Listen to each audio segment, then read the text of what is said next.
Olá, boa tarde. Hoje eu e meu grupo vamos falar sobre o movimento concreto e o concretismo que está na página 200 e 201. Os integrantes do grupo são Beatriz Lima, Daniela Mendes, Felipe França, Júlia Geraldi e Gustavo Henrique.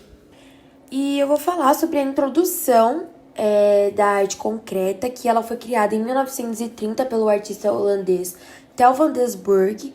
E a expressão do concretismo, ela não era utilizada para retratar a oposição da arte abstrata, e sim, ao contrário disso, ela serviu para designar a tendência artística que surgiu com a evolução do abstracionismo. Mas a distinção entre o abstracionismo e o concretismo veio apenas em 1933, pelo artista suíço Max Bill, que emprega a expressão arte concreta para designar a arte construída objetivamente e estreita e tem uma estreita ligação matemática. Bom, eu vou falar do movimento concreto. Foi um movimento artístico e também uma corrente literária, caracterizado pela objetividade e pelo trabalho experimental, com o espaço e no seu contexto histórico, após a Primeira Guerra Mundial, houve um fortalecimento de movimentos ultranacionalistas, que seria como o fascismo italiano e o nazismo alemão, o que nos leva à Segunda Guerra Mundial, que houve os lançamentos das bombas atômicas em Hiroshima e Nagasaki. Bom, a arte concreta meio que começou o movimento concretista na literatura, que surgiu no século XX, mais precisamente em 1930, quando o holandês Theo van Doesburg publicou o Manifesto da Arte Concreta, que meus amigos vão falar mais pra frente.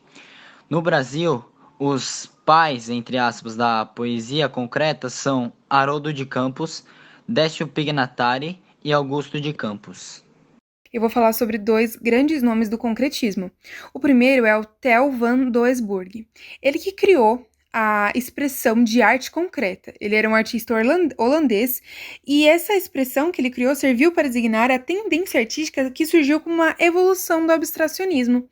Porque ele não concordava que estava certo chamar de arte abstrata obras que não eram figurativas.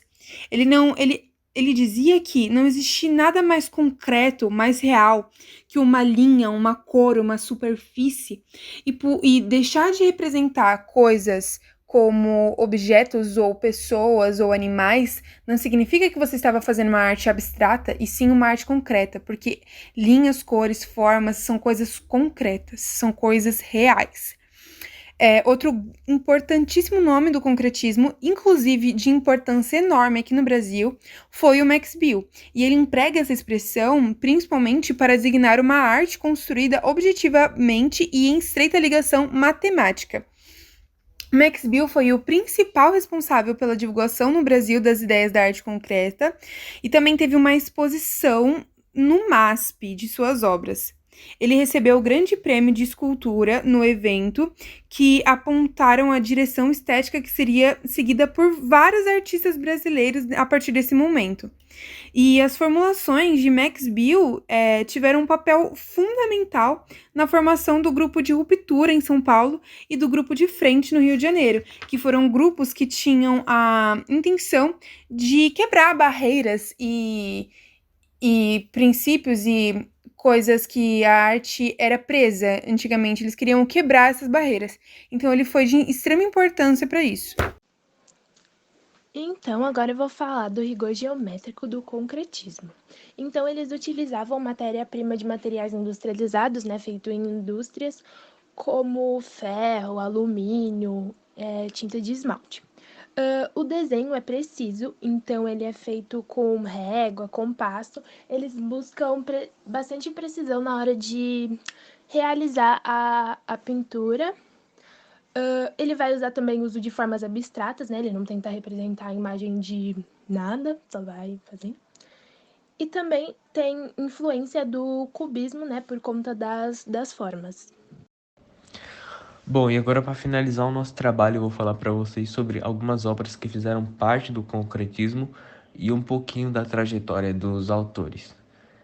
Bom, a primeira obra e a segunda obra são do Aldemar Cordeiro. Ele nasceu em Roma, ele é filho de uma italiana e um brasileiro. Mas ele não é um romano, ele foi considerado uma pessoa com nacionalidade brasileira. E ele começou a trabalhar como caricaturista em 1943. E aí ele veio para o Brasil em 1946 para conhecer o pai dele aqui no Brasil. E aí em São Paulo ele começou a trabalhar como jornalista e crítico de artes na Folha da Manhã. Bom, e na primeira imagem a gente pode ver que o autor ele utiliza a técnica da têmpera sobre o plano, onde ele faz a junção de tinta e água, ou até mesmo com gema de ovo, para deixar as cores com esse tom de um pouco mais escuro. E bom, quando a gente fala de técnica, basicamente o autor ele fez a mesma coisa com que ele fez na outra imagem. Ele dessa vez usou a têmpera sobre um papelão, então ele juntou água e tinta e colocou em cima do papelão na hora de pintar. E nessa daqui ele valoriza bem os pontilhados, as linhas, porque o concretismo basicamente valorizava muito essas coisas. Para eles essas são as características principais da arte. E bom, a última obra ela não é do Aldemar Cordeiro, ela é de Lothar Charroux, e ele vem para o Brasil em 1928. E aqui ele fica em São Paulo e aí ele começa a dar aula de desenho. E depois ele até trabalha no Senai.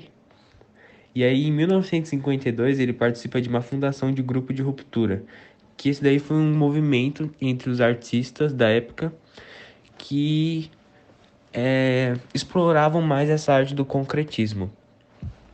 E bom, nessa obra dele, ele valoriza muito as linhas e as vibrações óticas. E aí ele tem um jogo mais variado de combinações que a arte pode proporcionar.